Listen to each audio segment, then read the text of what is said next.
गणित के बारे में 2-3 रोचक तथ्य मैं आपको कहना चाहता हूँ। गणित में जो त्रिकोणमिति होती है ना, आपने तो पढ़ा होगा बचपन में, हम लोग अंग्रेजी में उसको ट्रिग्नोमेट्री कहते हैं। ये जो त्रिकोणमिति है, ये जो ट्रिग्नोमेट्री है, ये महर्षि आर्यभट्ट की खोज है। उन्होंने सबसे पहले त्रिकोणमिति दिया है पूरी दुनिया को जानने, समझने और सीखने के लिए। और आप जानते हैं, इसी त्रिकोणमिति को आधार बनाकर दुनिया में सारा निर्माण कार्य चलता है। त्रिकोणमिति अगर आप जानते नहीं हैं तो आप किसी भी निर्माण कार्य में लग नहीं सकते। तो सारी दुनिया के निर्माण कार्य का आधार और पृष्ठभूमि महर्षि आर्यभट्ट की देन है। त्रिकोणमिति जो उन्होंने समझाई सारी दुनिया। गणित में त्रिकोणमिति का आविष्कार भारत में हुआ है। फिर इसी तरह एक महान महर्षि हुए भास्कराचार्य। उन्होंने गणित की सबसे पहली पुस्तक लिखी लीलावती, जिसका नाम लीलावती जो थी वो महर्षि भास्कराचार्य की बेटी थी। तो अपने बेटी के नाम पर, बेटी को जो सिखाते थे गणित में, वही सब उन्होंने लिखा पुस्तक। और लीलावती के बारे में कहा जाता है कि वो इतनी कुशाग्र बुद्धि थी, इतना तीव्र बुद्धि वो बेटी थी कि पेड़ के पत्ते गिन सकती थी। और जब भी उसको पेड़ के पत्ते गिनने के लिए कहा गया तो वास्तव में उतने ही पत्ते निकलते थे जितने होते थे। और उसको कहा जाता था कि तुम्हारी बुद्धि बहुत तेज चलती है, तो कहती थी वो पिताजी की कृपा है, उन्होंने मुझे गणित सिखाया। पेड़ के पत्ते गिन लेना कोई आसान काम नहीं है, ये कुछ ऐसा ही काम है कि आसमान में तारे गिन लेना। और लीलावती इसमें सिद्धहस्त थी।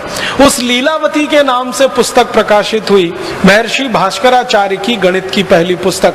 और सारी दुनिया ने उस पुस्तक को आधार बनाकर अपने यहाँ गणित का कोर्स बनाया है, सिलेबस बनाया। आपको हैरानी होगी जानकर, दुनिया के बहुत सारे देशों ने अपने गणित का सिलेबस लीलावती के आधार पर बनाया। ऐसे एक महान हमारे देश में गणितज्ञ हुए, उनका नाम था महर्षि ब्रह्मगुप्त। इन्होंने सारी दुनिया को सबसे पहले सिखाया जोड़ना, घटाना, गुणा करना और भाग करना। ये अंक गणित का जो 4 हिस्सा है, जोड़, घटाना, भाग और गुणा, ये सबसे पहले महर्षि ब्रह्मगुप्त ने पूरी दुनिया को सिखाया। और इसके लिए उन्होंने शास्त्र निर्माण किया। और महर्षि ब्रह्मगुप्त के ही नाम ये खोज है कि वर्ग करना और वर्गमूल करना, घन करना, घनमूल करना, ये भी उन्होंने सबसे पहले सूत्र दिया दुनिया को सीखने के। और जो बीज गणित हम पढ़ते हैं, जिसको हम आजकल अलजेब्रा कहने लगे हैं, ये अलजेब्रा पूरा का पूरा महर्षि ब्रह्मगुप्त की देन है। हमारा आज का अलजेब्रा और उसका सिलेबस महर्षि ब्रह्मगुप्त के लिखे हुए पुस्तकों पर आधारित है सारा। इसी तरह से एक प्रमेय होती है, एक थ्योरम है, वो हम लोग पढ़ते हैं बचपन में, 9वीं 10वीं कक्षा से लेके 12वीं तक हम उसका इस्तेमाल करते हैं। वो थ्योरम को पाइथागोरस थ्योरम कहते हैं। पाइथागोरस का जन्म हुआ ईसा से 8 शताब्दी पहले। और ईसा के 15वीं शताब्दी पहले के भारत के गुरुकुलों के रिकॉर्ड्स बताते हैं कि पाइथागोरस हमारे यहाँ था। हम उसको बोधायन प्रमेय के रूप में पढ़ते थे। बोधायन एक महर्षि हुए, उनके नाम से वो प्रमेय पढ़ाई जाती थी भारत में ईसा के जन्म के 15 शताब्दी पहले, माने आज से लगभग 3500 साल पहले वो प्रमेय भारत में पढ़ाई जाती थी बोधायन प्रमेय के नाम से। और वो प्रमेय क्या है? कर्ण का वर्ग बराबर लंब का वर्ग धन आधार का वर्ग, हिंदी में कहते हैं ना, हाइपोटेन्यूज का स्क्वायर परपेंडिकुलर और बेस के स्क्वायर के एडिशन के बराबर। तो कर्ण का वर्ग बराबर लंब का वर्ग धन आधार का वर्ग, ये जो हम पढ़ते हैं, ये सबसे पहले बोधायन महर्षि की देन है, जिसके आधार पर सारी दुनिया ने सीखा। पाइथागोरस ने बेईमानी करके और चालाकी करके इसको अपने नाम से प्रकाशित करवा दिया, और वो आज तक सारी दुनिया इसी भ्रम में जी रही। इसी तरह से मैथमेटिक्स में, मॉडर्न मैथमेटिक्स में एक थ्योरम इस्तेमाल होती है, बाइनोमियल थ्योरम। अगर थोड़ा गणित आपने उच्च स्तर का पढ़ा होगा तो आपको तुरंत ये नाम ध्यान में आएगा। बाइनोमियल थ्योरम जो द्विपद प्रमेय है, वो सारी दुनिया को सबसे पहले भारत ने दी। और ये बाइनोमियल थ्योरम भी महर्षि आर्यभट्ट की देन है सारी दुनिया। और इसी तरह से हमारे भारत में एक विषय चलता है गणित में, जिसको मॉडर्न मैथमेटिक्स के नाम से आजकल कहने लगे हैं, कैलकुलस। और उसके 2 हिस्से हैं, इंटीग्रल कैलकुलस, डिफरेंशियल कैलकुलस। ये इंटीग्रल कैलकुलस सबसे पहले भारत में लाया जिस महर्षि ने, उनका नाम था माधवाचार्य।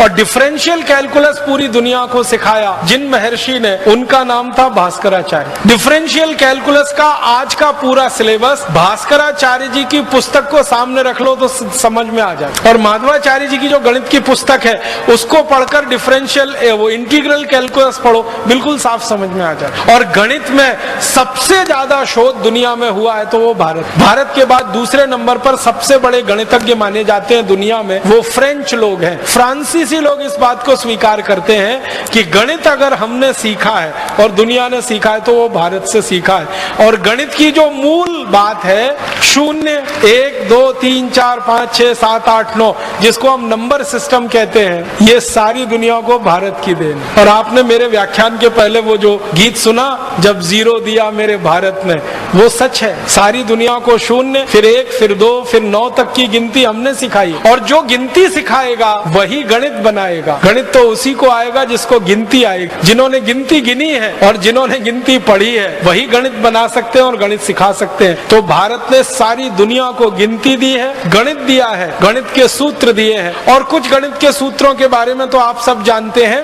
वैदिक गणित का नाम आपने सुना है? वैदिक गणित के सूत्र 17 सूत्र हैं। इन सूत्रों को जो सीख लेगा वो गणित का इतना बड़ा पंडित हो जाएगा कि कैलकुलेटर से ज्यादा तेज कैलकुलेशन वो कर पाए। कुछ भारतवासी सारी दुनिया में अपना चमत्कार दिखाते रहते हैं गणित का।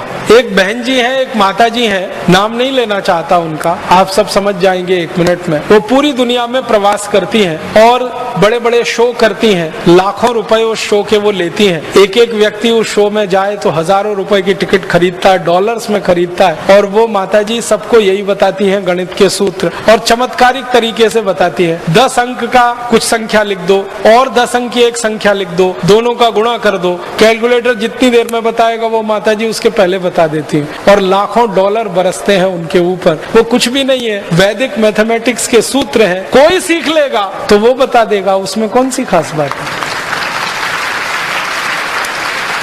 और उनके बारे में अखबारों में बड़ा बड़ा विज्ञापन आता है, जिनका दिमाग कंप्यूटर से ज्यादा तेज चलता है, जिनके गणित की गणनाएं कंप्यूटर से ज्यादा तेज है। ऐसी माता जी का व्याख्यान सुनने आइए या दर्शन करने आइए। मैं सोचता हूँ कि ऐसी तो सभी माताएं हो सकती है, सभी बहनें हो सकती है, सभी भाई हो सकते हैं। बस वैदिक गणित के वो 17 सूत्र सीखने की देर है। और वो सूत्र अगर आपको सीखने हो तो पुस्तकें उसकी बाजार में उपलब्ध हैं। मेरी आपको एक विनम्र प्रार्थना है, वो ये कि आपके घर में छोटे छोटे बच्चे हैं, उनको वो सूत्र जरूर सिखा दीजिए। गणित उनको रोचक हो जाएगा। हमारे देश के बच्चों को गणित में ही सबसे ज्यादा बोरियत आती है, क्योंकि आज जो हम गणित सीखते और सिखाते हैं वो अंग्रेजों के तरीके से सीखते हैं और अंग्रेजों के तरीके से सिखाते हैं। उसमें रस बिल्कुल नहीं है। लेकिन ये जो वैदिक गणित लिखा गया है, इसको सीखने में इतना रस है कि आप 90 साल के भी हो जाएं तो भी आप वैसे ही सीखेंगे जैसे 15-17 साल के बच्चे सीख। हमारे भारत में शिक्षा के बारे में जो सबसे गहरी बात है कि शिक्षा को रसपूर्ण बना के सिखाना, हंसते हंसते सिखा देना, खेलते खेलते सिखा देना, गाना गाते गाते सिखा देना, गीत गाते गाते सिखा देना, दुनिया में कहीं नहीं है। तो वैदिक गणित के सूत्रों को आप सीखें, बहुत अच्छा हो। नहीं तो अपने बच्चों को जरूर सिखाएं। पुस्तकें बाजार में उपलब्ध हैं, उनसे आप आसानी से कर सकते हैं। और मेरा तो कहना है कि आप सीखकर दूसरों को सिखाने का अभियान चला सकते हैं।